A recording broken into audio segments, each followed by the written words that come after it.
जय हिंद साथियों, विद्यापीठ study point में आप सबों का स्वागत है। यह देखेंगे तो बिहार दरोगा का सेट नंबर 25 होगा। इससे पहले हम 24 टेस्ट का डिस्कशन यूट्यूब पर अपलोड कर दिए हैं, तो आप हमारे प्लेलिस्ट में जाके वहां से टोटल टेस्ट सीरीज देख सकते हैं। और इसका पीडीएफ जो है ये टेलीग्राम के लिंक पे अपलोड कर दिए हैं, तो वहां जाके आप इसको जो है पहले टेस्ट देके उसके बाद इसका डिस्कशन देख सकते हैं। तो चलिए हम आज की क्लास को शुरू करते हैं। तो इसे फर्स्ट क्वेश्चन जो देखिएगा ये कह रहा है पायरोमीटर निम्नलिखित में से जो है किसके नापने के लिए प्रयोग में लाया जाता है।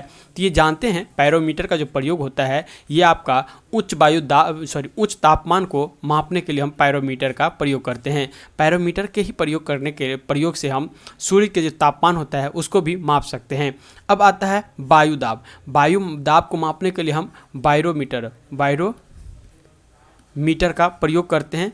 ठीक है, उसके बाद आर्द्रता आता है, तो आर्द्रता को मापने के लिए हाइग्रो, ठीक है, हाइग्रो याद रखिएगा, हाइग्रोमीटर का प्रयोग करते हैं।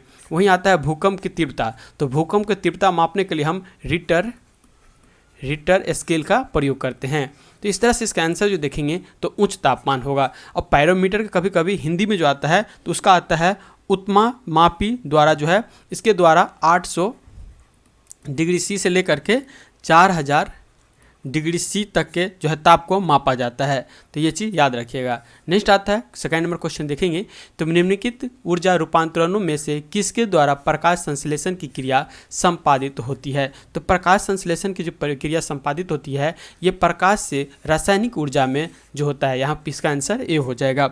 हरे पौधे द्वारा संपादित की जाने वाली प्रक्रिया प्रकाश संश्लेषण भोजन निर्माण की क्रिया है। इसमें प्राप्त होने वाले सूर्य प्रकाश ऊर्जा का रासायनिक ऊर्जा में जो है ये आपका रूपांतरण करता है। तो इस तरह से इसका आंसर ए हो जाएगा। नेक्स्ट थर्ड नंबर क्वेश्चन देखते हैं, निम्नलिखित में से किसे टेप रिकॉर्डर की टेप लेपित रहती है। तो ये टेप लेपित जो रहता है ये देखेंगे तो फेरोमैग्नेटिक का चूर्ण रहता है जो टेप रिकॉर्डर पे उस पर लेपित किया जाता है। टेप रिकॉर्डर के कैसेट की ध्वनि का अभिलेखन फेरोमैग्नेटिक चूर्ण के लेप चढ़ाने प्लास्टिक के टेप पर किया जाता है। फेरोमैग्नेटिक चूर्ण लोहे के छोटे छोटे कण से ये बने होते हैं। तो इस तरह से याद रखिएगा फेरोमैग्नेटिक चूर्ण का प्रयोग किया जाता है। नेक्स्ट आता है मलेरिया तथा डेंगू निम्नलिखित के कारण होता है। तो मलेरिया और डेंगू जो होता है ये किसके कारण से होता है, तो ये मच्छर की प्रजाति होता है, इसके कारण से होता है। मलेरिया और डेंगू दोनों के कारण कि मच्छर की प्रजाति अलग अलग हैं। मलेरिया रोग के लिए देखेंगे तो मादा एनीफिलीज होता है। कौन सा, इसके लिए मादा एनीफिलीज नामक जो होता है ये मच्छर होता है। ठीक है, उसको काटने से होता है। जबकि देखेंगे डेंगू, तो डेंगू जो होता है ना ये आपको एंडीज प्रजाति के जो मादा मच्छर होता है उसके काटने से डेंगू होता है। तो इस तरह से इसका आंसर डी हो जाएगा। नेक्स्ट देखेंगे बेतार के तार को संपर्क पृथ्वी के धरातल को परावर्तित किया जाता है। तो कौन सा लेयर है जो इससे ये परावर्तित किया जाता है, तो ये होता है आइनोस्फीयर। आइनोस्फीयर जो होता है वायुमंडल का सबसे निचला भाग आयन मंडल के रूप में जाना जाता है। यह स्तर देखेंगे तो 80 से जो है 400 किलोमीटर ऊंचाई के मध्य स्थित होता है। आश्चर्यजनक विद्युत एवं चुंबकीय घटनाओं का घटित होने इसका मुख्य विशेषता है। पृथ्वी से प्रेरित रेडियो तरंगे इस मंडल से परावर्तित होकर पुनः पृथ्वी पर वापस आती है। इसी कारण पृथ्वी पर रेडियो प्रसार संभव है। इस मंडल के अभाव में रेडियो तरंगे अंतरिक्ष के प्रसार संभव है। इस मंडल के अभाव में ही रेडियो तरंगे अंतरिक्ष में जाकर विलीन हो जाती है। तो यहाँ पर क्या हो जाएगा, आइनोस्फीयर हो जाएगा। नेक्स्ट देखेंगे तो यहाँ पे देखिएगा ट्रोपोस्फीयर। ट्रोपोस्फीयर को हम कहते हैं छोप मंडल, जो सबसे नीचे मंडल होता है छोप मंडल। ठीक है, तो छोप मंडल में ही मौसमी घटना सब जो होता है छोप मंडल में होता है। ठीक है, इसके बाद आता है स्ट्रोपोस्फीयर, तो ये हो जाता है समताप मंडल। समताप मंडल में हम जानते हैं जो ओजोन परत पाया जाता है। क्या पाया जाता है, ओजोन परत पाया जाता है, और ये हमको किससे, परावैंगनिक किरण से सुरक्षा प्रदान करता है। ठीक है, उसके बाद देखेंगे तो समताप मंडल में ही ये आपका जो वायुयान का सफ़र होता है, वायुयान जो है ये आपका समताप मंडल में ही उड़ता है। तो यहाँ पे ये जान लीजिएगा। नेक्स्ट आता है 6 नंबर क्वेश्चन। 6 नंबर क्वेश्चन देखेंगे तो सूची 1 को सूची 2 से जो है मिलान करने के लिए दिया गया है। तो पहला देखेंगे मलेरिया। तो मलेरिया है जो आपका कौन सा अंग को प्रभावित करता है, तो मलेरिया जो हो जाएगा रक्त कोशिकाओं को प्रभावित करता है, तो 1 का क्या हो जाएगा 5 हो जाएगा, ठीक है। उसके बाद देखेंगे फाइलेरिया। फाइलेरिया जो होता है ये आपका लसिका ग्रंथि को प्रभावित करता है, तो यहाँ पे 4 हो जाएगा। वहीं आता है एनसीफेलाइटिस। एनसीफेलाइटिस जो होता है ये आपका मस्तिष्क को प्रभावित करता है, तो यहाँ पे 2 हो जाएगा। और लुक्यूमिया देखेंगे तो लुक्यूमिया जो होता है ये बैन मरो, यहाँ पे इसका आंसर ए हो जाएगा, ठीक है। अस्थि मज्जा, और यही अस्थि मज्जा से हमारे शरीर में जो होता है आरबीसी का निर्माण भी होता है, तो ये चीज़ याद रखिएगा। तो इस तरह से इसका आंसर मिलाएंगे तो इसका आंसर बी हो जाएगा। नेक्स्ट आता है कार के इंजन में नॉकिंग से बचने के लिए जो होता है निम्न में से कौन प्रयोग में लाया जाता है। तो इसमें से नॉकिंग के बचने के लिए जो प्रयोग में लाया जाता है वो होता है लेड टेट्रा एथिलीन होता है, ठीक है। तो ये याद रखिएगा, लेड टेट्रा एथिल हो जाता है। कुछ ईंधन ऐसे होते हैं जिनका वायु मिश्रण इंजनों के सिलेंडर में ज्वलन समय के पहले हो जाता है, जिससे ऊष्मा पूर्णतः कार्य में परिवर्तन न होकर ध्यात्मिक ध्वनि उत्पन्न करने में नष्ट हो जाती है। यही ध्यात्मिक ध्वनि अपस्फोट कहलाती है। ऐसे ईंधन जिसका अस्फोट अधिक होता है उपयोग के लिए उचित नहीं माना जाता है, ठीक है।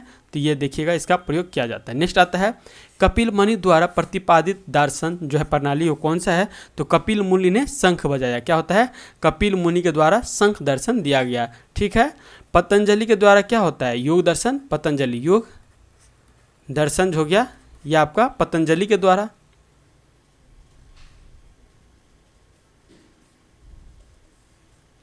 वहीं देखेंगे आता है पूर्वी मीमांस। तो पूर्वी मीमांस के कौन थे प्रवक्ता, जैमिनी के द्वारा पूर्वी मीमांस था। और न्याय दर्शन जो आता है, न्याय दर्शन के बारे में जानते होंगे आप, महर्षि गौतम के द्वारा, ठीक है, गौतम के द्वारा, ठीक। और देखेंगे तो उत्तरी मीमांस को ही याद रखिएगा, क्या कहा जाता है वेदांत भी कहा जाता है, वेदांत। तो इसका प्रतिपादन किसके द्वारा किया गया था, तो उत्तरी जो आ जाएगा ये आ जाएगा बदरायन के द्वारा, ठीक है। तो ये इसका आंसर हम देखेंगे तो क्या हो जाएगा बी हो जाएगा। नेक्स्ट आता है शून्यता के सिद्धांत का सर्वप्रथम प्रतिपादक करने वाला बौद्ध दार्शनिक कौन था। तो शून्यवाद का भारत के जो आइंस्टीन के नाम से भी जाने जाते हैं, और ये कौन थे, तो ये आपका नागा अर्जुन था। तो यहाँ पर इसका आंसर ए हो जाएगा, ठीक है। नागा अर्जुन की प्रसिद्ध रचना देखेंगे तो यह था माध्यमिका करिका, ठीक है। इसे सापेक्षिक भी कहा जाता है। नागार्जुन ने ही स्पष्ट किया कि परम तत्व के विषय में हम अपनी चारों कोटियों के द्वारा ज्ञान नहीं प्राप्त कर सकते हैं, अतः उसके विषय में कोई कथन या विशेषण युक्त संगत नहीं है। जिसका प्रकार देखेंगे तो शंकराचार्य ने ब्राह्मण को निर्वचनीय कहा, उसी प्रकार नागार्जुन उसे शून्यवाद कहते हैं, तो याद रखिएगा। नेक्स्ट आता है 10 नंबर क्वेश्चन, एलोरा में गुफाओं तथा शैलकृति मंदिर का संबंध है। तो ये केवल किससे है एलोरा का देखेंगे तो एलोरा का जो हो जाता है हिंदू, बौद्ध और जैन, ठीक है। तो यहाँ पे डी हो जाएगा। सिर्फ बौद्ध धर्म से रहे ना तो यहाँ पे रखेगा अजंता की जो गुफा है ना सिर्फ ये बौद्ध धर्म से संबंधित है, लेकिन एलोरा का जो गुफा आ जाएगा ये आपका हिंदू, बौद्ध और जैन धर्म तीनों से संबंधित है ये, ठीक है। नेक्स्ट देखते हैं, सूची 1 को सूची 2 से मिलाने के लिए दिया है। तो पानीपत का तृतीय युद्ध जो हुआ था ये कब हुआ था, तो ये हुआ था 1761 में। तो 1761 इसमें नहीं दिया है, यहाँ पे इसको 17 बना लीजिएगा, ठीक है। 1761 में हुआ था, तो ये याद रखेगा, 1 2 हो जाएगा। वहीं देखेंगे हल्दी घाटी का युद्ध, तो ये हुआ था 1576 में, यहाँ 3 हो जाएगा। तीसरा देखिएगा त्राइन का द्वितीय युद्ध, तो हम जानते हैं पृथ्वीराज चौहान और मोहम्मद गोरी के बीच में हुआ था। प्रथम में तो पृथ्वीराज चौहान तृतीय जीत गया था, लेकिन दूसरा में क्या हुआ, हार गया और युद्ध में ही मारा गया, तो ये यहाँ पे इसका 4 हो जाएगा। और असीरगढ़ का युद्ध जो हुआ था ये आपका 1601 में हुआ था। तो इस तरह से मिलाइएगा इनका आंसर, तो बी हो जाएगा, ठीक है। सॉरी इसका बी नहीं होगा, इसका आंसर सी हो जाएगा। नेक्स्ट देखते हैं क्वेश्चन, कह रहा है अकबर द्वारा अपनाई गई सुलह कुल यानी सार्वभौम शांति और भाईचारा की अवधारणा निम्नलिखित में से किस पर आधारित थी। तो ये जो आधारित था आपका, ये देखेंगे तो राजनीति की उदारता पे, धार्मिक सहनशीलता पे और उदारवादी संस्कृति दृष्टिकोण से। तो यहाँ पर उपयुक्त तीनों हो जाएगा, ठीक है। नेक्स्ट आता है मुगल सम्राट जिसने सर्वाधिक संख्या में हिंदू अधिकारियों की नियुक्ति की थी वह कौन था। तो हम जानते हैं कि हिंदू के जो विरोधी काम था ये सबसे ज़्यादा औरंगजेब के द्वारा किया गया था, और औरंगजेब ने ही सबसे ज़्यादा मनसब भी हिंदू को रखा था। तो यहाँ पे इसका आंसर बी हो जाएगा। और ये संगीत का बहुत ज़्यादा जो था क्या कहता है ये था विरोधी था, और ये अब खुद अपना जो है बोलता है जो औरंगजेब के द्वारा बीना बजाया जाता था, बीना का ये बजाना जानता था, ठीक है। तो यहाँ पे इसका आंसर बी हो जाएगा। हिंदी का स्वर्णकाल अकबर के कहा जाता है। यही शाहजहाँ का देखेंगे तो जो क्या बोलते हैं उसको, शाहजहाँ के द्वारा ताजमहल का निर्माण करवाया गया था और आगरा में जो किला है उसमें मोती मस्जिद का भी निर्माण शाहजहाँ का ही द्वारा करवाया गया था। नेक्स्ट 14 नंबर क्वेश्चन देखेंगे, जहांगीर के दरबार में पक्षियों का सबसे बड़ा चित्रकार था। तो जहांगीर के दरबार में सबसे बड़ा पक्षी का चित्रकार देखेंगे तो ये जो था आपका मंसूर था। ठीक है, यहाँ पर देखेंगे तो कह रहा है जहांगीर का चित्रकला के प्रति विशेष अनुराग था, अतः उसने अपने दरबार में इस विद्या में निपुण कलाकार को संरक्षण प्रदान किया। प्रमुख चित्रकार में देखेंगे तो अबुल हसन, उस्ताद मंसूरी, फरूख बेग तथा विश्वनाथ दास के नाम से विशेष उल्लेखनीय है। अबुल हसन जहांगीर का सर्वाधिक सर्वप्रिय जो था चित्रकार था, जिसे बादशाह ने नादिर उल जमा की उपाधि से विभूषित किया था। किसको किया था? तो ये देखेंगे आपको अबुल हसन को। ठीक है, इसके बाद आता है उस्ताद मंसूरी। उस्ताद मंसूरी जो होता है ये आपका पक्षियों का सबसे बड़ा चित्रकार था, जिसे बादशाह ने नादिर उल जो है अस्र, नादिर उल अस्र की उपाधि से अलंकृत किया था। किसको? मंसूरी को।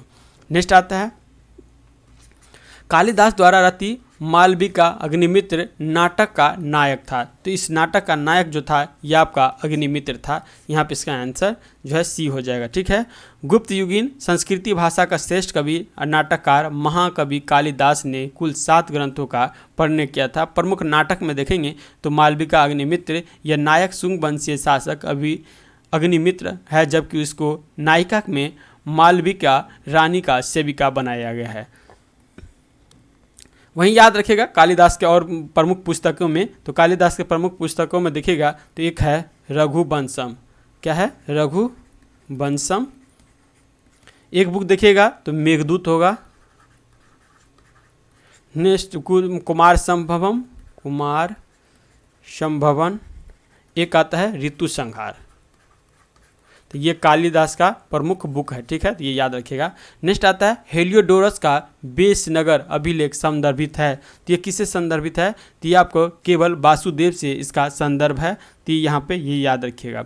नेक्स्ट आता है निम्नलिखित में से कौन सी घटना महाराष्ट्र में घटी हुई है? तो महाराष्ट्र में जो घटी है ये आपका भील विद्रोह जो है ये घटी हुई है।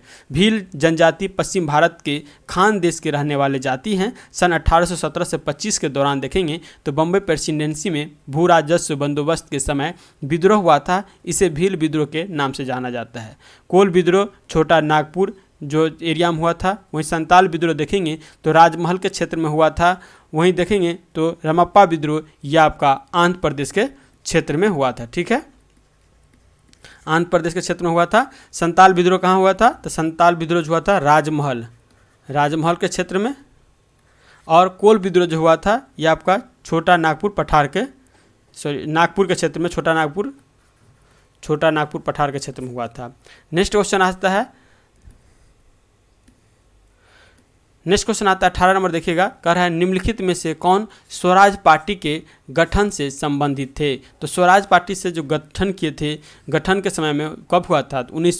1 जनवरी 1923 के हुआ था। ठीक है, 1 जनवरी 1923 को जो है चित्तरंजन दास और मोतीलाल नेहरू। तो यहाँ पे देखिएगा चित्तरंजन दास, तो चित्तरंजन दास को ही CR दास कहेंगे और मोतीलाल नेहरू।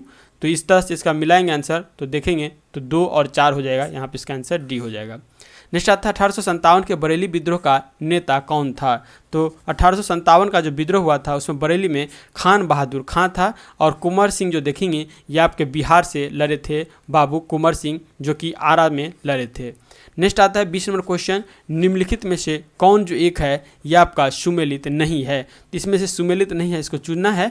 तो लॉर्ड कॉर्नवालिस अस्थायी बंदोबस्त लागू किया था, ये सही है। लॉर्ड वेलेस्ली सहायक संधि का जनक माना जाता है, ये भी सही है।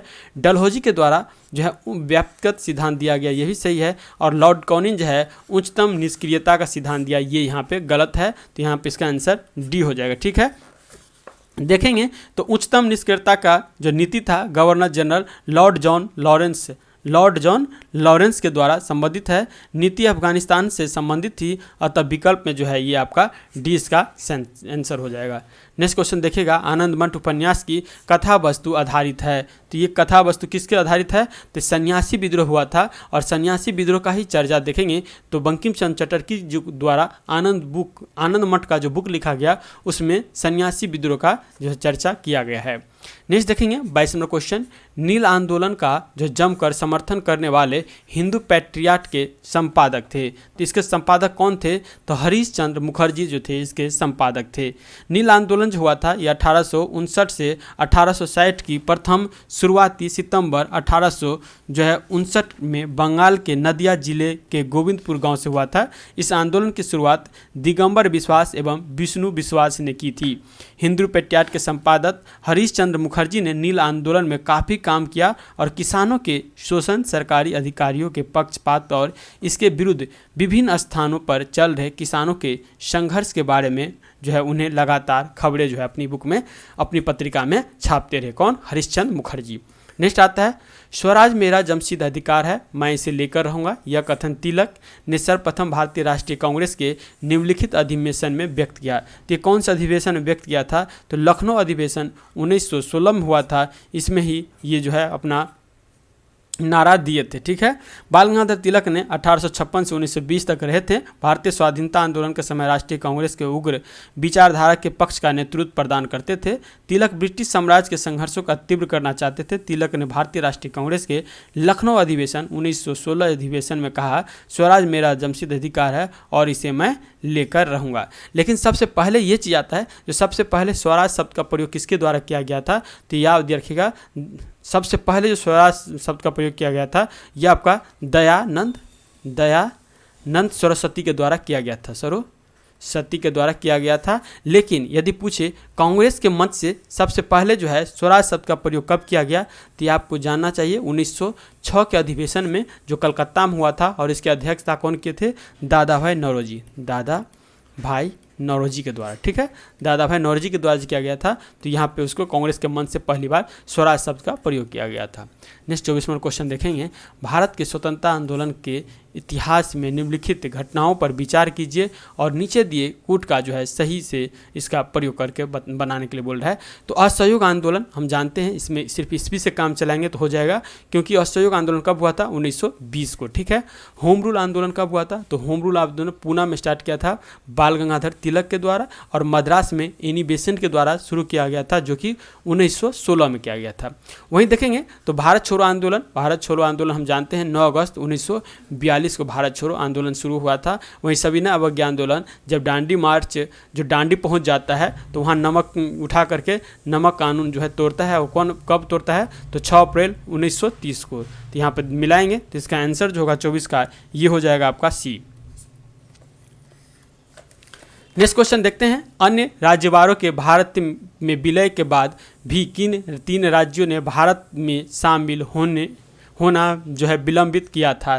तो ये जो किया गया था आपका जूनागढ़, हैदराबाद और जम्मू कश्मीर के द्वारा। तो यहाँ पे इसका आंसर बी हो जाएगा। कश्मीर का भारत का विलय जो है 17 अक्टूबर 1948 को राजा हरिश्चंद्र के भारत में विलय पत्र पर हस्ताक्षरित करके हुआ था। किसका? जम्मू कश्मीर का। ठीक है, हैदराबाद का विलय देखेंगे तो हैदराबाद का विलय जो है तत्कालीन गृह मंत्री सरदार वल्लभ भाई पटेल के द्वारा जो है पुलिस कार्रवाई के द्वारा किया गया, और ये कब किया गया? 17 सितंबर 1948 को इसे जो है भारत में मिला दिया गया। वहीं जूनागढ़ का देखेंगे तो जूनागढ़ को जो है 9 नवंबर 1948 को जो है जनमत संग्रह के द्वारा जूनागढ़ को भारत में विलय किया गया। तो इस तरह से इसका आंसर बी हो जाएगा। नेक्स्ट देखते हैं 26 नंबर क्वेश्चन, निम्न में से किसके अंतर्गत भारत में सर्वप्रथम सर्वोच्च न्यायालय की स्थापना किया गया था? तो सर्वोच्च न्यायालय का जो स्थापना किया गया था सबसे पहले वो आपका रेगुलेटिंग एक्ट 1773 के द्वारा किया गया था, और ये किया गया था आपको कलकत्ता में। ठीक है, कलकत्ता में किया गया, और इसका जो पहला जो जज बना था वो बनी थी एलिजा एम्पे। ठीक है, एम्पे बनी थी, और 2 अन्य जज भी बने थे, एक का नाम था लिनेस्टर और एक का नाम था चेम्बर्ज। ठीक है, तो ये चीज़ याद रखिएगा। नेक्स्ट आता है 1930 के दशक में देश के विभिन्न भागों में विभिन्न नेताओं द्वारा किसान आंदोलन चलाए गए, उनमें से प्रभाव क्षेत्र को सुमेलित कीजिए। तो इसमें हमको क्या करना है? सुमेलित करना है। तो देखेंगे सहजानंद सरस्वती, तो ये कहाँ से थे, तो ये बिहार से जो है अपना किए थे। उसके बाद आता है खुदाई खिदमतगार, ये जो हुआ था ये किसके द्वारा हुआ था, खुदाई खिदमतगार जो हुआ था ये कौन क्षेत्र में, तो इसका लगाएंगे 4 नंबर NWFC के द्वारा। तो यहाँ पे इसका आंसर जो है 4 हो जाएगा। नेक्स्ट आता है स्वामी रामानंद। स्वामी रामानंद जो थे ये आपको हैदराबाद में चलाए थे। उसके बाद अब्दुल हमीद जो थे ये आपका दक्षिणी भारत में चलाए थे। तो इस तरह से इसका आंसर मिलाएंगे तो इसका आंसर बी हो जाएगा। नेक्स्ट आता है फ्रांसीसी दक्कन में शक्ति स्थापित करने में असफल रहे क्योंकि, तो यहाँ पे असफल इसीलिए रहा था क्योंकि देखेंगे तो अंग्रेज़ों की फौज शक्तिशाली थी। अंग्रेज़ों का जो फौज था वो बहुत शक्तिशाली थी, जिससे क्या है फ्रांसीसी को जो बार बार शिकस्त होना पड़ा और जो है ये उसके बाद अपना जो शासन स्थापित नहीं कर पाया ये फ्रांसीसी के द्वारा। नेक्स्ट आता है निम्नलिखित में से किसने क्रांतिकारियों के एक गुप्त संगठन अभिनव भारत की स्थापना की। तो अभिनव भारत का जो स्थापना किया गया था ये BD सावरकर के द्वारा। नेक्स्ट आता है संविधान की जो है 8वें सूची में सम्मिलित भाषाओं में निम्नलिखित में से कौन सी भाषा बोलने वाली सर्वाधिक है। तो सबसे ज़्यादा भाषा जो बोला जाता है वो बोला जाता है बंगाली। ठीक है, तो यहाँ पे इसका आंसर हो जाएगा ए। नेक्स्ट देखेंगे भारत को एक संविधान देने का प्रस्ताव संविधान सभा द्वारा पारित किया गया था। तो ये किस डेट को पारित किया गया था, तो ये देखेंगे तो 13 दिसंबर 1946 को जवाहरलाल नेहरू ने संविधान सभा के उद्देश्य प्रस्ताव को प्रस्तुत करने संविधान निर्माण का कार्य किया। यह प्रस्ताव संविधान सभा द्वारा जो है 22 जनवरी कब हुआ था, 22 जनवरी 1947 को। तो यहाँ पे इसका आंसर बी हो जाएगा। नेक्स्ट आता है कथन एवं कारण के लिए। इससे भी इस तरह का क्वेश्चन आपको दरोगा में 2 से 3 या मिलने को देखने को मिलेगा।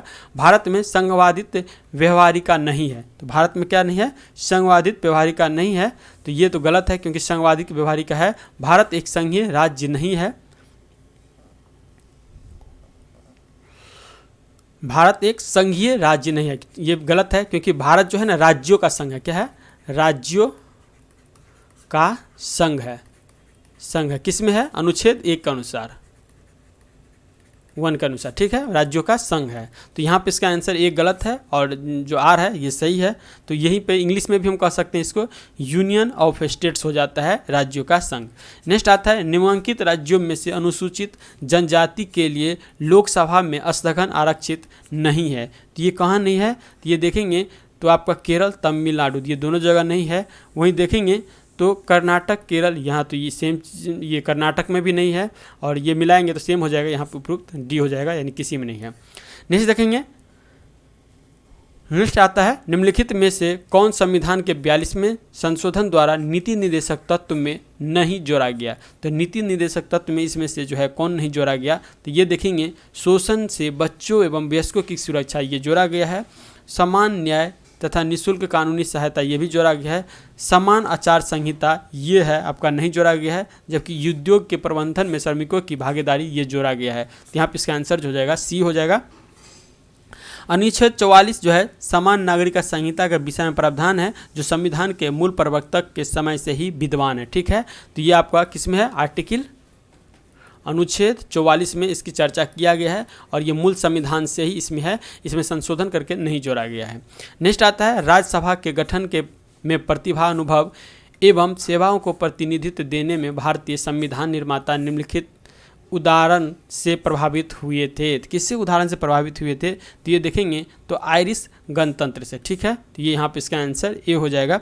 भारतीय संविधान निर्माताओं ने आयरलैंड के संविधान से 1937 से ही राज्य के नीति निर्देशक तत्व, राष्ट्रपति निर्वाचन के लिए निर्वाचन मंडल की व्यवस्था, राष्ट्रपति द्वारा राज्यसभा में जो है साहित्य, कला, विज्ञान तथा समाज सेवा आदि के क्षेत्र में ख्याति उपलब्ध व्यक्तियों को मनोनयन और आपातकालीन उपबंध जो है ग्रहण किए हैं। किससे, आयरिश गणतंत्र से। नेक्स्ट आता है समान कार्य के लिए समान वेतन भारत के सुनिश्चित किया गया है। तो किस में किया गया है, तो ये जानते हैं राज्य के नीति निर्देशक तत्व में किया गया है। ये अनुच्छेद 39 के 3 के घ में जो है इसका चर्चा है, ये चीज़ आप देख लीजिएगा। नेक्स्ट आता है 37 नंबर क्वेश्चन, कह रहा है भारत में मौलिक अधिकारों के संबंध में निम्न वक्तव्यों पर विचार कीजिए। तो किस पे आपको विचार करना है, ये देखना है इसमें से कौन कौन सही है। तो देखेंगे, कह रहा है यह राज्य के कृति के विरुद्ध एक गारंटी है, ये सही है। यह संविधान का भाग 3 के अनुसूची है, ये भी सही है। सामाजिक आर्थिक राजनीति न्याय सुनिश्चित करता है, ये भी सही है। ये किस में है, हमारे प्रस्तावना में किया गया है। यह संयुक्त राज्य अमेरिका के अधिकारों के बिल की भांति नहीं है, ये गलत है क्योंकि इसके बिल के ही भांति है। तो यहाँ पे 1, 2, 3 इसका आंसर हो जाएगा। तो यहाँ पे इसका आंसर सी हो जाएगा।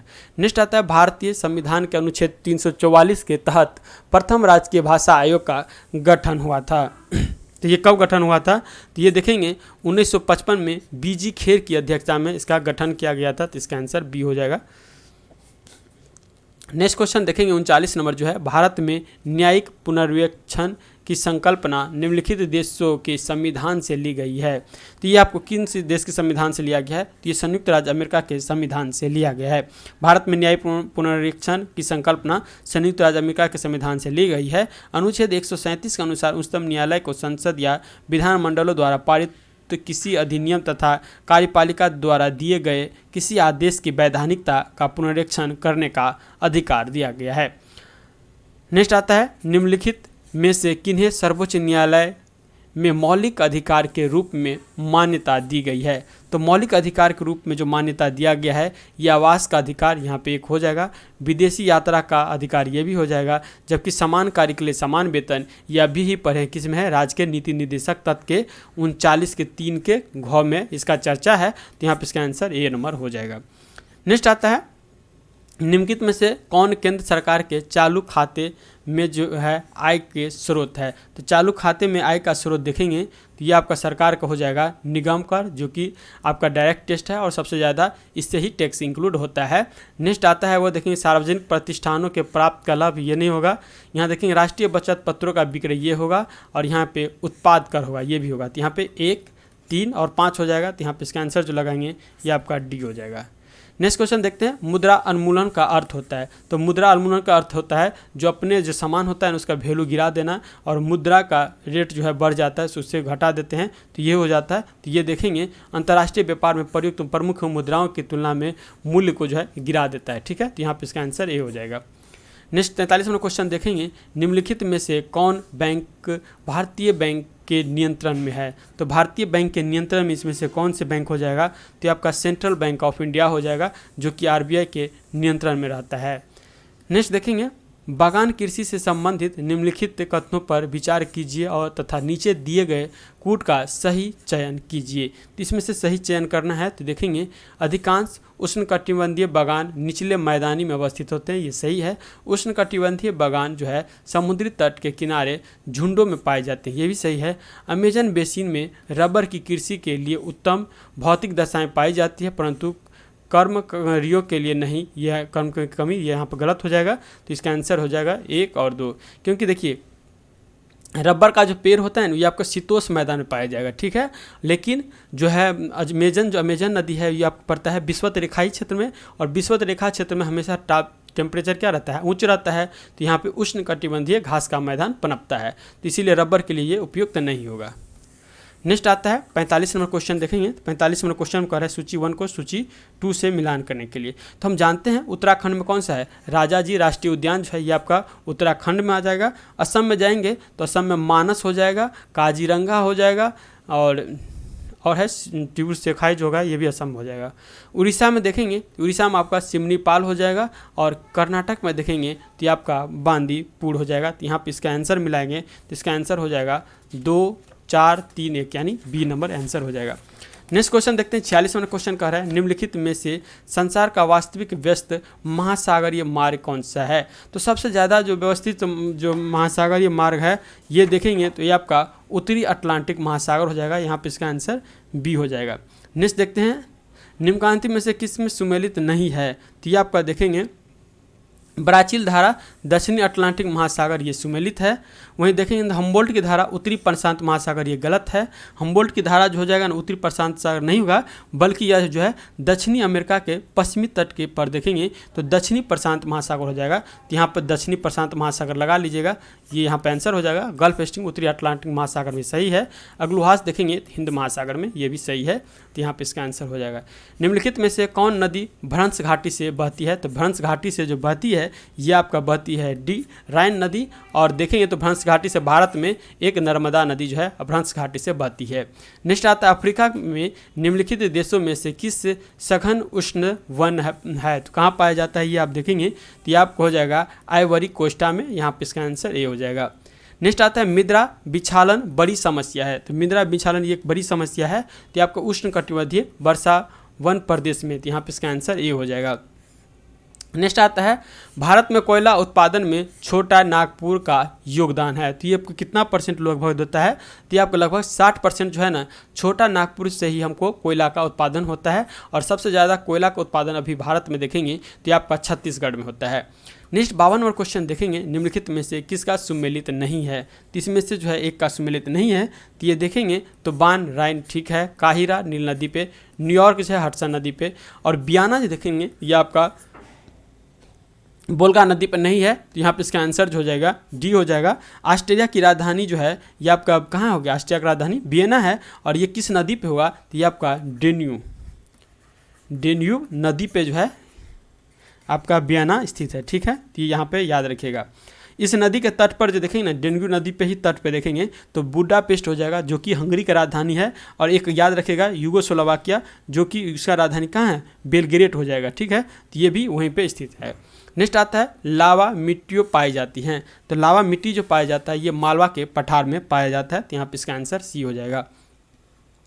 नेक्स्ट 54 और क्वेश्चन देखेंगे तो सूची 1 को सूची 2 से मिलान करने के लिए दिया है तो मैग्नीज देखेंगे तो सबसे ज़्यादा ये मध्य प्रदेश में बचता है, मध्य प्रदेश से उत्पादन होता है। एस्बेस्टॉस देखेंगे तो ये सबसे ज़्यादा आंध्र प्रदेश हो जाएगा। वहीं देखेंगे निकेल तो निकेल जो हो जाएगा उड़ीसा, और जस्ता देखेंगे तो राजस्थान जावर की खान हो जाएगा। तो इस तरह से इसका आंसर जो लगाएंगे इसका आंसर जो होगा ये आपका डी हो जाएगा। नेक्स्ट आता है भारत कथन कारण वाला भारत के उत्तर मैदान में जाड़ों में कुछ वर्षा होती है। भारत के उत्तर मैदान के क्षेत्र में जो है कुछ मतलब जाड़ के मौसम में वर्षा होती है, ये बात सही है। लेकिन जाड़ के मौसम में सबसे ज़्यादा वर्षा जो होती है ये याद रखिएगा लौटती हुई मानसून के द्वारा तमिलनाडु के कोरोमंडल तट पे होती है। नेक्स्ट आता है जाड़ों में उत्तर पूर्वी मानसून सक्रिय होती है, ये भी सही है, सक्रिय हो जाती है लेकिन उसकी व्याख्या तो नहीं कर रही है ना। तो यहाँ पर इसका आंसर लगाइएगा बी। ए और बी दोनों सही है लेकिन दोनों जो है व्याख्या नहीं करती है। नेक्स्ट आता है संसार में तांबा का अग्रणी उत्पादन है तो तांबा का जो सबसे अग्रणी उत्पादन हो जाएगा ये आपका हो जाएगा चिली हो जाएगा। यहाँ पे चिली होगा लेकिन चिली ऑप्शन में नहीं है। और सेकंड नंबर पर हो जाता है ये आपका यूएसए तो यहाँ पे इसका आंसर जो है डी मानिएगा। लेकिन संसार में सबसे ज़्यादा तांबा उत्पादन चिली में होता है, चिली, ठीक है। नेक्स्ट क्वेश्चन देखते हैं निम्नलिखित युग में से किसका सुमेलित नहीं है तो इसमें से एक का सुमेलित नहीं है ये देखेंगे बोमडीला अरुणाचल प्रदेश में, ये सही है। नाथुला सिक्किम है और नाथुला एक याद रखिएगा जेलेपला ये भी आपका सिक्किम है। अब देखिए यहाँ भोरघाट है, भोरघाट और थालघाट कहाँ है महाराष्ट्र में, महाराष्ट्र ये दर्रा है तो यहाँ पर इसका आंसर ये हो जाएगा। पालघाट जानते हैं, पालघाट और सेनकोंडा घाट, पालघाट सेनकोंडा घाट जो होता है ये आपका केरल में स्थित है। नेक्स्ट आता है लवणता की सर्वाधिक मात्रा पाई जाती है तो लवणता की सबसे अधिक मात्रा जो पाया जाता है ना ये पाया जाता है मृत सागर में, ठीक है। सबसे ज़्यादा मृत सागर में पाया जाता है। ऐसे तो सबसे ज़्यादा पाया जाता है वान झील में, ये याद रखिएगा, लेकिन इस ऑप्शन के हिसाब से मृत सागर हो जाएगा। लवणता की सर्वाधिक मात्रा तुर्की की वान झील में पाया जाता है परंतु विकल्प के दूसरे स्थान के कारण मृत सागर यहाँ पे इसका आंसर हो जाएगा।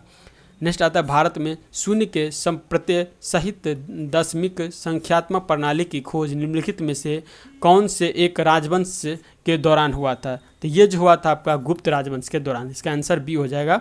नेक्स्ट आता है सूची 1 को सूची 2 से सुमेलित करने के लिए तो इसको देखिएगा किसके द्वारा कौन सा गठन किया गया था, इसके जो है किसके द्वारा कौन सा गठन किया गया था तो क्या आता है, पहले आता है होम रूल लीग की स्थापना। तो होम रूल लीग की स्थापना हम जानते हैं श्रीमती एनी बेसेंट और बाल गंगाधर तिलक के द्वारा किया गया था तो यहाँ पे इसको इससे मिला सकते हैं, ठीक है। वहीं आता है देखेंगे तो गोपाल कृष्ण गोखले के द्वारा जब किया गया था भारत सेवक समाज की स्थापना किया गया था तो यहाँ पर हो जाएगा गोपाल कृष्ण गोखले और भारत समाज, इसका आंसर जो है ना इस तरह से लगाइएगा, मिला लीजिएगा तो इसका आंसर ए हो जाएगा। नेक्स्ट आता है भारतीय राष्ट्रीय कांग्रेस में सूरत फूट कब पड़ा था तो ये आपका 1907 में सूरत के फूट का जो है आया था। तो यहीं पे इसका आंसर हो जाएगा जो है सी नंबर। ठीक है, देखेंगे तो कांग्रेस के उदारवादी और उग्रवादी विचारधारा के नेताओं में गंभीर मतभेद 1904 से ही स्पष्ट होने लगे थे। 1906 के कलकत्ता अधिवेशन में यह मतभेद जो है एकदम स्पष्ट हो गया, और सूरत के अधिवेशन 1907 कांग्रेस का अधिवेशन हुआ, उसमें उग्रवादी लाला लाजपत राय तथा उदारवादी डॉक्टर रास बिहारी घोष को अध्यक्ष बनाने चाहते थे, लेकिन निर्वाचन के बारे में आपत्तियों को उठानी चाहिए, तो जो है उदारवादी ने उन्हें कुछ बोलने नहीं दिया। इसके बाद जो है अधिवेशन में अव्यवस्था फैल गई और कांग्रेस के उदारवादी और उग्रवादी के दो गुट में बट गया। यह विभाजन जो है बाद में 1916 का लखनऊ अधिवेशन होता है, तो इसमें बाल गंगाधर तिलक और एनी बेसेंट के सहयोग से जो है दोनों को जो मर्ज किया जाता है, और इसी में जो है मुस्लिम लीग को भी इंक्लूड किया जाता है। तो यहाँ पर इसका आंसर रखिएगा जो है रास बिहारी बोस के द्वारा इसकी अध्यक्षता किया गया था और 1907 में हुआ था। 62 नंबर क्वेश्चन देखेंगे, निम्नलिखित में से जो है पश्चिम दिशा में बहने वाली भारतीय नदी कौन सी है? तो पश्चिम दिशा में जो बहती है ये आपका नर्मदा बहती है, इसीलिए नर्मदा जो है अरब सागर में गिरती है, और अरब सागर में गिरने के बाद ये जो है डेल्टा न बना के एस्चुरी का निर्माण करती है। ठीक है, तो यहाँ पे इसका आंसर बी हो जाएगा। नेक्स्ट देखेंगे, पश्चिमी हिमालय की शीतोष्ण पेटी में निम्नलिखित में से किस एक वृक्ष का बहुलता पाया जाता है? तो इसमें जो वृक्ष का बहुलता है यह आपका देवदार वृक्ष का बहुलता जो है पाया जाता है। नेक्स्ट आता है, भारतीय संविधान में स्पष्ट रूप से प्रेस की स्वतंत्रता की व्यवस्था नहीं करता है, परंतु यह स्वतंत्रता अंतर्निहित है। तो ये कौन से अनुच्छेद में जो है इसका किया गया है? तो यह है अनुच्छेद 19 के 1 के अ में इसका चर्चा मिलता है। नेक्स्ट आता है, भारतीय संसद का संयुक्त अधिवेशन निम्नलिखित में से कौन एक बुला सकता है? तो इसे बुला सकता है तो देखेंगे तो ये आपको राष्ट्रपति के द्वारा बुलाया जा सकता है। ठीक है, संसद के दोनों सदनों के संयुक्त अधिवेशन राष्ट्रपति बुलाता है। संयुक्त अधिवेशन के संबंध में उपबंध हमारे संविधान के जो अनुच्छेद देखेंगे तो 108 में इसकी चर्चा किया गया है, लेकिन इसकी अध्यक्षता जो होता है ये आपको लोकसभा के अध्यक्ष के द्वारा इसकी अध्यक्षता किया जाता है, तो ये चीज़ याद रखिएगा।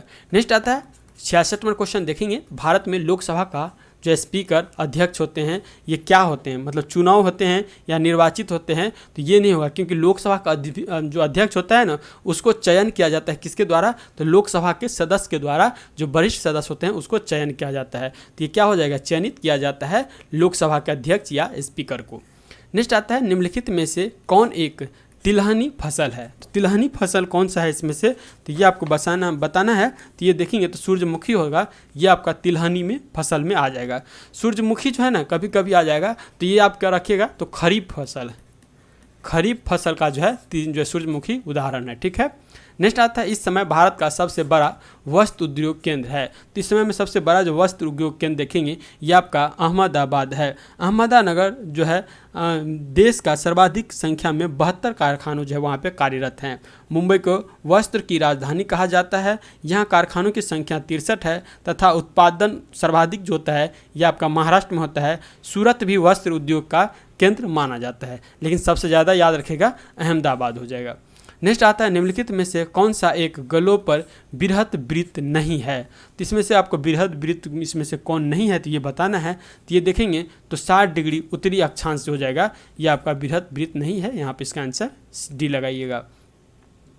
नेक्स्ट क्वेश्चन देखते हैं, निम्नलिखित में से कौन जो है एक राष्ट्रीय राजधानी नहीं है? तो इसमें से एक राष्ट्रीय राजधानी नहीं है, तो ये कौन सा नहीं है? तो ये आपका देखेंगे तो न्यूयॉर्क जो है ये राजधानी नहीं है, जबकि ये एक तरह का ये शहर है। ठीक है, वहीं देखेंगे तो जर्मनी का राजधानी बर्लिन है। जर्मनी का राजधानी बर्लिन हो जाएगा। ऑस्ट्रेलिया का राजधानी देखेंगे तो कैनबरा है, ये ऑस्ट्रेलिया का राजधानी हो गया। यही देखेंगे बीजिंग, तो ये चीन का राजधानी हो गया। अमेरिका का राजधानी आप जानते हैं क्या होता है? Washington DC. और अमेरिका का ही एक शहर है जो कि न्यूयॉर्क है शहर, लेकिन वहाँ का राजधानी वाशिंगटन डीसी है, और ये आपको पोटोमैक नदी के किनारे स्थित है वाशिंगटन डीसी। नेक्स्ट आता है क्वेश्चन 71 नंबर, निम्नलिखित में से कौन सा एक लवण सागर में सर्वाधिक पाया जाता है? तो ये सबसे ज़्यादा जो लवण में क्या पाया जाता है ये होता है सोडियम क्लोराइड। यहाँ पे इसका आंसर बी हो जाएगा, सबसे ज़्यादा पाया जाता है। नेक्स्ट आता है, निम्नलिखित में से किस में एक्स किरणों का आविष्कार किया था? तो एक्स किरणें का जो आविष्कार किया गया था ये आपको 1895 ईस्वी में रोजान्टन के द्वारा थी। यहाँ पे इसका आंसर जो है बी हो जाएगा। ठीक है, रदरफोर्ड आता है, तो रदरफोर्ड के बारे में हम जानते हैं, कभी कभी रहेगा प्रोटॉन की खोज जो है ना, कभी कभी आप पूछ देगा, प्रोटॉन की खोज किसके द्वारा? रदरफोर्ड के द्वारा किया गया था। नाभिक की खोज जो है रदरफोर्ड के द्वारा ही किया गया था। तो इस तरह से इसका आंसर याद रखेगा। नेक्स्ट आता है 73 नंबर क्वेश्चन, ऐसे परमाणुओं को जिनमें प्रोटॉन की संख्या समान परंतु न्यूट्रॉन की संख्या जो है ये भिन्न भिन्न होता है। तो देखिए, जब भी प्रोटॉन की संख्या समान हो जाएगा ना तो ये हो जाएगा आइसोटोप्स, ठीक है, समस्थानिक, ठीक, समस्थानिक हो जाएगा। तो यहाँ पे इसका आंसर क्या हो जाएगा? ए हो जाएगा। अब आता है समन्यूट्रॉनी, तो समान न्यूट्रॉन, न्यूट्रॉन जिसमें संख्या समान हो तो ये हो गया समन्यूट्रॉनी। समभारी क्या हो जाएगा? जिसमें न्यूट्रॉनों की संख्या समान और परमाणु संख्या अलग अलग हो तो ये हो जाएगा समभारिक या आइसोबार हो जाएगा। नेक्स्ट आता है अधूरे प्रज्वलन के कारण मोटर कार एवं सिगरेट से निकलने वाले रंगहीन गैस होते हैं। तो ये रंगहीन गैस जो होता है ये देखेंगे तो कार्बन मोनोऑक्साइड होता है। ये आपका आंसर, यहाँ पे इसका आंसर सी हो जाएगा। ऑक्सीजन की उपस्थिति में कार्बन का परमाणु जब पूरा जलता है तो ये क्या बन जाता है? तो ये कार्बन डाइऑक्साइड का निर्माण होता है, ठीक है। तथा जब कार्बन का परमाणु ऑक्सीजन की कम मात्रा का अधूरा जलता है तो ये जो है आपका कार्बन मोनोऑक्साइड में बनती है, जो ये हो जाएगा इसका आंसर सी हो जाएगा। मीथेन गैस जानते हैं दलदली के क्षेत्र में जाना जाता है। नाइट्रस ऑक्साइड जो होता है ये हास्य गैस के रूप में जो है जाना जाता है और ग्रीन हाउस गैस प्रभाव के लिए कार्बन डाइऑक्साइड जिम्मेदार होता है। नेक्स्ट आता है निम्नलिखित में से जल से हल्का होता है। तो जल से हल्का जो होता है यहाँ पे देखेंगे तो सोडियम जो होता है जल से हल्का होता है। सोडियम जल से हल्के होते हैं इसीलिए यह जल पर तैरते हैं, जबकि एल्युमिनियम, मैग्नीशियम और मैग्नीज जो है ये देखेंगे तो जल से भारी होता है और पानी में जाते ही डूब जाती है। नेक्स्ट क्वेश्चन 76 नंबर देखेंगे तो एक बीज के अंकुरण के लिए निम्नलिखित में से कौन 3 परिस्थितियाँ सर्वाधिक महत्वपूर्ण है? तो सर्वाधिक महत्वपूर्ण में देखेंगे तो पानी, उचित तापमान और ऑक्सीजन। तो यहाँ पे इसका आंसर जो हो जाएगा बी हो जाएगा। नेक्स्ट देखते हैं निम्नलिखित में से किस ग्रुप के जंतु प्रायः रात्रिचर होते हैं? तो इसमें किस ग्रुप का होगा? तो ये हो जाएगा मच्छर, चमगादड़ और उल्लू। ये सब जो है ना जो आपका रात्रिचर होता है, क्योंकि रात के समय में ही इनको देखने को मिलता है, जो है चमगादड़, उल्लू और मच्छर हो जाते हैं। नेक्स्ट आता है निद्रा रोग, स्लीपिंग सिकनेस नामक बीमारी होती है। तो ये किसकी कारण से होती है? तो ये होता है ट्रिप्नोसोमा नामक एक कोशिकीय जीव से। तो यहाँ पे इसका आंसर हो जाएगा बी। नेक्स्ट आता है मगध जनपद का संस्थापक कौन था? अब देखिए बिहार का कुछ क्वेश्चन इसमें इंक्लूड है। तो मगध जनपद का जो संस्थापक था ये आप जानते हैं किसके द्वारा? बृहद्रथ या जरासंध के द्वारा इसका स्थापना किया गया था मगध जनपद का। लेकिन यदि पूछे जो ऐसे तो बृहद हो गया, लेकिन जो है सबसे पहले जो हर्यक वंश आया था मगध जनपद में, जहाँ से हम लोग को जो है नॉलेज है, तो हर्यक वंश का संस्थापक कौन हो जाएगा? तो बिंबिसार जो हो जाएगा वो हर्यक वंश के संस्थापक हो जाएगा। नेक्स्ट देखेंगे बिहार में ग्राम सभा के गठन के लिए किस गांव की न्यूनतम जनसंख्या होनी चाहिए? तो गांव की न्यूनतम जनसंख्या जो होना चाहिए यह आपका 250 होना चाहिए। बिहार में सीमेंट उद्योग कहाँ अवस्थित है? तो बिहार में जो सीमेंट उद्योग है ये आपका डालमिया नगर जो है बिहार का सीमेंट उद्योग के लिए फेमस है। नेक्स्ट क्वेश्चन देखेंगे तो बिहार राज्य के पूर्वी मध्यवर्ती भाग एवं दक्षिणी पश्चिमी पहाड़ी भाग में किस तरह के वन पाए जाते हैं? तो ये जो देखेंगे आपका तो शुष्क पर्णपाती वन पाया जाता है। नेक्स्ट क्वेश्चन देखेंगे तो बिहार में औसतन वार्षिक वर्षपात होता है। तो औसतन वार्षिक वर्षपात होता है लगभग देखेंगे तो 1200 मिलीमीटर होता है। तो यहाँ पे इसका आंसर ये लगाइएगा। बिहार राज्य में जो है कॉम्फेड किस ब्रांड के नाम से दूध एवं दूध उत्पादन के विपणन करती है? तो ये जो करती है सुधा के नाम से करती है। तो यहाँ पे इसका आंसर बी हो जाएगा। सन 2011 की जनगणना के अनुसार बिहार की कुल जनसंख्या में महिलाओं की जनसंख्या के प्रतिशत क्या है? तो महिला की जनसंख्या का प्रतिशत 47.86% है। तो यहाँ पे ये आंसर हो जाएगा। वहीं इसी से याद रखिएगा लिंगानुपात पूछ लेता है तो लिंगानुपात 918 जो है ये आपका बिहार का है। नेक्स्ट आता है पटना संग्रहालय की सर्वाधिक चर्चित निधि कौन है? तो सबसे ज़्यादा जो चर्चित निधि है ये आपका है दीरदार्ज की चावर धनवंतरी दक्षिणी। यहाँ पे इसका आंसर सी हो जाएगा। नेक्स्ट आता है मोहम्मद बिन तुगलक ने बिहार में किसी नगर का जो है नाम जो है तुगलकपुर कर दिया था? तो ये जो किया गया था ये देखेंगे तो गाया का नाम जो है ये कर दिया गया था। देखेंगे बिहार प्रदेश के बिहार का नाम तुर्कों का ही दिया हुआ है। इससे क्षेत्र का बौद्ध बिहार की संख्या अधिक है, उन्हें बिहार के प्रदेश के अर्थात बिहार कहा गया। तो यहाँ पे इसका आंसर जो है डी हो जाएगा। नेक्स्ट आता है वस्त्रों की किस जेल में कैदियों ने विदेशी वस्त्रों के बहिष्कार के लिए नंगी हड़ताल की थी। तो ये नंगी हड़ताल जो किया गया था ये आपको छपरा में किया गया था और कब किया गया था, तो 1930 में किया गया था। ठीक है, तो ये याद रखिएगा। नेक्स्ट आता है निम्नलिखित में से कौन सुमेलित है। तो इसमें से एक सुमेलित है, इसे खोजना है। तो देखेंगे एलोरा शक गलत है, महाबलिपुरम राष्ट्रकूट ये भी गलत है, मीनाक्षी मंदिर पल्लव ये भी गलत है, जबकि खजुराहो चंदिल यहाँ पे ये सही है। तो यहाँ पे इसका आंसर ये लगाइएगा डी नंबर। ठीक है, नेक्स्ट आता है भीठपाल तथा धीमन नामक भारत के दो महानतम कलाकार किस युग से संबंधित है। तो ये आपका जो है पाल युग से संबंधित है। तो यहाँ पे इसका आंसर ये हो जाएगा। 9वीं शताब्दी के बंगाल के पाल राजाओं पाल युग के समय भीठपाल और धीमक दोनों प्रसिद्ध कलाकार जो एवं मूर्तिकार थे, ये नालंदा के निवासी थे। कौन, जो है आपका भीठपाल और धीमन। नेक्स्ट आता है शिवाजी का सर्वाधिक प्रभावित थे। तो शिवाजी किससे सबसे ज़्यादा प्रभावित थे। तो शिवाजी जो था से अपनी माता जीजाबाई से सबसे ज़्यादा प्रभावित थे। तो यहाँ पे इसका आंसर सी हो जाएगा। निम्न में से किसने 711 ईस्वी में भारत पर आक्रमण किया था। तो ये जो किया गया था आपका मोहम्मद बिन कासिम के द्वारा, जो है 711 या कहीं कहीं 712 भी रहेगा, 712 ईस्वी में भारत पर आक्रमण किया और सबसे पहले जजिया कर भी लगाने का श्रेय ये मोहम्मद बिन कासिम को ही जाता है। नेक्स्ट आता है महमूद गजनवी ने भारत पर कितनी बार आक्रमण किया। तो महमूद गजनवी के द्वारा जो है भारत पर 17 बार आक्रमण किया गया था। महमूद गजनवी ने भारत पर 17 बार आक्रमण किया।